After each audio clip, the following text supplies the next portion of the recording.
Анонимная записка номер 1. Мама и папа, я очень-очень вас люблю.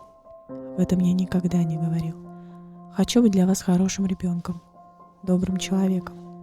Благодарю вас за то, что вы мои родители. Я обязательно оправдаю ваше доверие, и вы будете мною гордиться.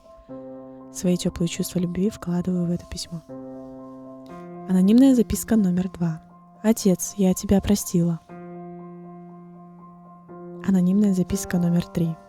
Мама, для меня ты дороже золота, красивее всех бриллиантов. Самое дорогое, что я боюсь потерять, это ты.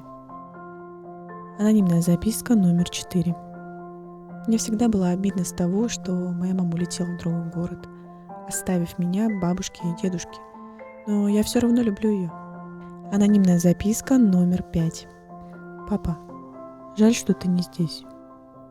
Мамочка, я тебя люблю.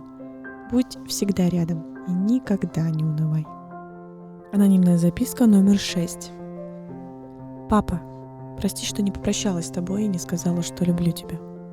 Надеюсь, ты простил меня. Надеюсь, мы скоро увидимся с тобой в будущем. Анонимная записка номер 7. Я никогда не видела и не знаю, как выглядит мой отец, но сейчас его нет в живых. Очень бы хотелось увидеть его, но моя мечта так и не сбылась.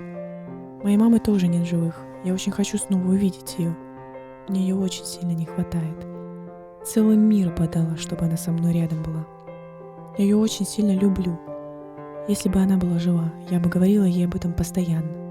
Спасибо, что родила меня на свет. Анонимная записка номер 8. Мама и папа, я порой держу на вас обиду, но я очень сильно вас люблю.